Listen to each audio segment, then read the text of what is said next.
What if Panasonic resurrected the cult classic GM5 and made it genuinely modern again? Today we're unpacking the GM5 Mark II rumors, why used prices spiked, what the October whispers actually claim, and which parts of the story are believable versus wishful thinking.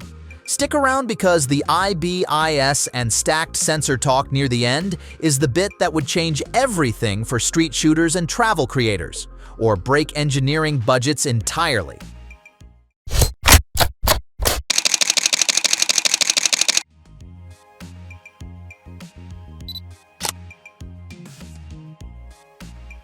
The original GM5 launched in 2014 and vanished into cult status. Tiny body, interchangeable lenses, surprising image quality. It was the pocket camera people actually used. Years later, the used market blew up. Bodies sell for more than their original street price. That spike is not noise. It's evidence of an unmet demand for a modern ultra-compact mirrorless option. Photographers have been begging Panasonic to bring something back for ages, and the internet turned from nostalgia to active speculation when October leaks started stacking up. So what are the leaks saying? Multiple sources in October point to a GM5 Mark II with a modern stacked or backside illuminated sensor in the 20 to 26 megapixel range, 5-axis in body stabilization, a tiny EVF, and at least 4K 30 video with plausible 4K 60 modes. Some whispers go further. 10-bit internal, 422 color, advanced autofocus with eye and animal detection, and USB-C power delivery. That is a bold wish list. Take the overlap seriously. Several independent rumor sites repeated the same core claims, which raises credibility. But specifics like sustained 4K 60 and full-blown IBIS in a palm-sized body are the parts I treat as aspirational until hardware evidence appears. Let's translate specs into real-world benefits. A stacked sensor would mean faster readout, less rolling shutter, and better autofocus performance.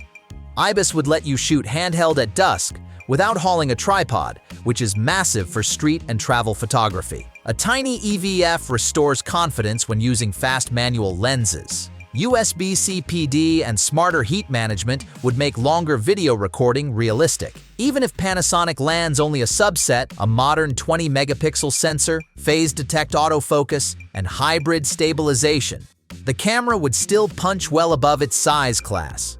That's the promise driving current excitement. Now the skeptical notes. Engineering IBIS into a body that fits in your palm is hard. Thermal dissipation for 4K 60 is a real constraint. And no FCC filings, no supply chain leaks, and no clear prototype photos have leaked yet. My credibility scale places the market demand and the likelihood of a modern sensor as high. Specific claims about stacked sensor plus full 5-axis IBIS plus unlimited 4K 60 drop to medium credibility. What would move this to rock solid? An FCC listing, component sourcing leaks, or real supply chain images? Until then, treat October's noise as a confident rumor, not a confirmation. So what should you do if you're eyeing the GM5 Mark II? If you crave a pocketable, interchangeable system and you've been missing the GM5, this rumor is reason to be optimistic, but not to sell your current gear yet. I'd expect a late 2025 announcement or early 2026 launch, a likely price in the premium compact range near $800 to $1,000. And a real chance Panasonic hits most of the core upgrades, but limits like 4K 60 might be cropped or thermally constrained at launch. Bottom line, the demand is real, the engineering challenges are non-trivial, and if Panasonic executes even half of the October rumors, the GM5 Mark II will be a blockbuster for small camera lovers. Drop your dream spec below. Could Panasonic be about to bring back a pure video flagship that actually matters? In this video, we break down the rumors, leaks, and what those specs would mean for creators if true. Stick around because at the end I'll explain which kind of shooter should actually get excited and where the trade-offs might bite you. Spoiler alert! The global shutter talk is the part that has everyone whispering.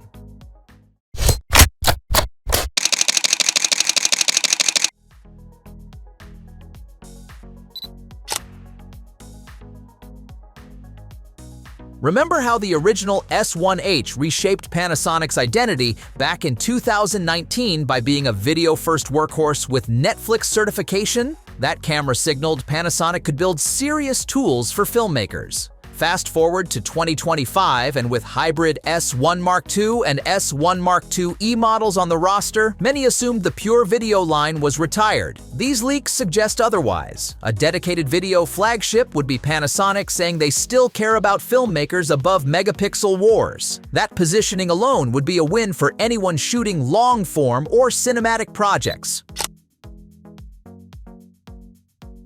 The most striking rumor is a 16-megapixel full-frame global shutter sensor. Yes, 16 megapixels sounds conservative compared to high-megapixel hybrids, but hear me out. A global shutter reads every pixel at once, which effectively eliminates rolling shutter wobble during fast pans or drone moves. For handheld and action-heavy shoots, that alone can save hours of post. The trade-off is resolution. Panasonic seems to favor clean motion, fast readout, and dynamic range over pixel count. Add talk of 16-plus stops of dynamic range, a new Vlog 2 curve, and ARI-inspired color tone, plus the ability to load up to 39 loots in camera, and you get a tool aimed at grading workflows, not Instagram crops. Now the juicy part. Rumors point to 4K at 240 frames per second full frame with no crop. That would be clean slow motion while keeping your field of view intact. There's also chatter about 5.1K at 120 frames per second in an open gate with possible internal ProRes RAW. That combination gives framing flexibility and heavy color depth for post. Codec options allegedly range from ProRes 4444XQ down to ProRes Proxy, so you can choose quality versus storage. The elephant in the room is heat. The S1H had an active cooling approach. If Panasonic can sustain those frame rates with stable thermals, this could be a game changer for lengthy takes and commercial shoots. Stabilization rumors sound promising. About 8.5 stops of 5-axis IBIS with an active mode for serious handheld shooting.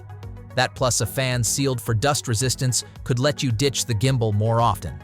Autofocus allegedly moves to phase hybrid detection for smoother tracking and better subject lock during motion. Storage and workflow look pro-level with dual CF Express Type B slots and external SSD recording support. Internal plus external simultaneous recording for redundancy is a small detail that matters on real shoots. Expect a bright, low-latency EVF and a 1.84 million dot tilt screen tuned for color accuracy more than pixel flexing. If Panasonic pulls this off with a true full-frame global shutter, internal ProRes RAW, class-leading stabilization, and a sensible cooling and recording system, this could be the comeback pure video shooters have been waiting for.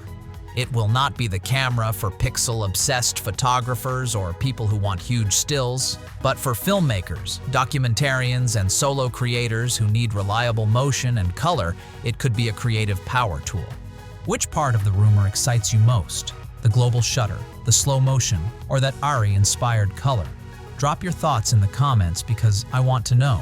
If you liked this breakdown, hit like, subscribe, and ring the bell so you do not miss the full review if and when Panasonic makes it official. Thanks for watching.